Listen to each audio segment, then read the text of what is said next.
यही मापदंड है, जिस मापदंड की बात आदरणीय लालू जी कर रहे हैं, ये वही मापदंड है कि देश की जनता ने निरंतरता में अगर तीसरी बार मेरे प्रधानमंत्री आदरणीय नरेंद्र मोदी जी पे भरोसा किया है, तो इसका मतलब कहीं ना कहीं पिछली 3 बार से वो अपने वादों पर, अपनी बातों पर खरा उतर रहे हैं। उस वक्त परिस्थितियाँ अलग थी, उस वक्त विकल्प नहीं थे। इस बार तो विकल्प लिए आपने अपने विचारधारा से समझौता करते हुए तमाम विपक्ष एक साथ आ गए, सारे विपक्षी दल एक साथ आ गए। एक दूसरे को जो देख नहीं सकते अपने अपने राज्यों में, वो दल तक एक साथ आ गए। कांग्रेस के बाद भी तीसरी बार जनता ने उन्हें चुना। तो जब आदरणीय लालू जी ये बात कहते हैं कि अगर झूठ को नापने की कोई मशीन हो, अगर ये मशीन 90 के दशक में होती तो दूध का दूध, पानी का पानी उसी वक्त हो जाता। झूठ नापने का कोई मशीन होता तो मशीन भी टूट जाता। इतना प्रधानमंत्री ये झूठ बोल कर गए हैं। क्या झूठ बोल रहे हैं बताएं तो। आजकल ना विपक्ष की ये आदत बन गई है सिर्फ आरोप लगाना और भाग जाना। और देश, भारत एक लोकतांत्रिक देश है, देश की जनता ये सब बातें देखती है और उसी के आधार पर अपना फैसला करती है। एक झूठ बोलने वाले मुख्यमंत्री दिल्ली में भी थे, जो बड़े बड़े दावे वादे कर कर आए थे। क्या किया देश की जनता ने 10 साल के बाद उनके साथ? उनको दिल्ली की सत्ता से बाहर कर दिया। इसी तरीके से अगर देश में कोई झूठ बोलता है तो लोकतंत्र में इतनी ताकत है कि उस व्यक्ति को अगले चुनाव में जनता अपना फैसला सुनाती है। अब यही पैमाना है, यही मापदंड है, जिस मापदंड की बात आदरणीय लालू जी कर रहे हैं, ये वही मापदंड है कि देश की जनता ने निरंतरता में अगर तीसरी बार मेरे प्रधानमंत्री आदरणीय नरेंद्र मोदी जी पे भरोसा किया है, तो इसका मतलब कहीं ना कहीं पिछली 3 बार से वो अपने वादों पर, अपनी बातों पर खरा उतर रहे हैं। आज की तारीख में प्रधानमंत्री मोदी के वादे, उनके वादों को पूरा करने की गारंटी है। और यही कारण है कि आज तीसरी बार, ये कोई सामान्य बात नहीं है कि एक ही सरकार, एक ही व्यक्ति लगातार निरंतरता में 3 बार चुनकर आ जाए। इससे पहले जब ये हुआ था, आज से लगभग 6 दशक पहले, उस वक्त परिस्थितियाँ अलग थी, उस वक्त विकल्प नहीं थे। इस बार तो विकल्प लिए आपने अपने विचारधारा से समझौता करते हुए तमाम विपक्ष एक साथ आ गए, सारे विपक्षी दल एक साथ आ गए।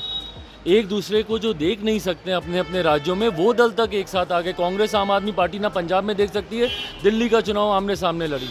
लेफ्ट, ममता बनर्जी, ये सब एक साथ एक मंच पर आ गए प्रधानमंत्री मोदी को हराने के लिए। क्या हो गया? उसके बाद भी तीसरी बार जनता ने उन्हें चुना।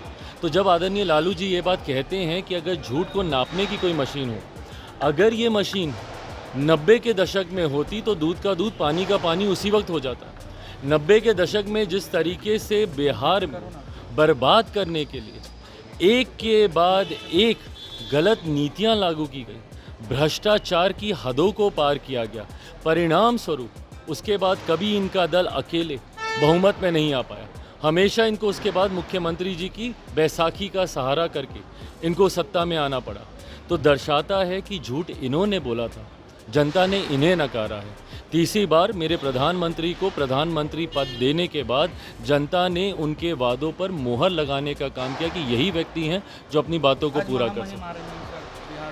स्वागत है, मैं अपनी तरफ से, अपनी पार्टी की तरफ से उनका स्वागत करता हूँ। बिहार वासियों की तरफ से माँ महिम का मैं स्वागत करता हूँ। और मुझे खुशी है इस बात की कि जिस तरीके से बिहार हमारा आज केंद्र बन गया है।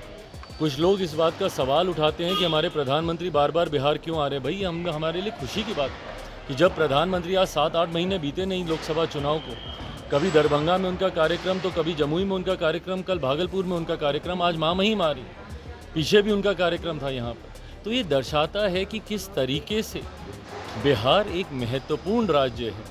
और विकसित भारत की जब हम लोग कल्पना करते हैं तो उसमें एक विकसित बिहार की एक अहम भूमिका होगी। चिराग जी, नीतीश कुमार को लाडले मुख्यमंत्री बताएं प्रधानमंत्री, पर विपक्ष के नेता कह रहे हैं कि नीतीश कुमार का तबीयत ठीक नहीं है, उनको इलाज करवाना चाहिए। विपक्ष के पास जब कोई मुद्दा बचता नहीं है ना, तो वो व्यक्तिगत आरोप प्रत्यारोप की राजनीति करते हैं। ये गलत है।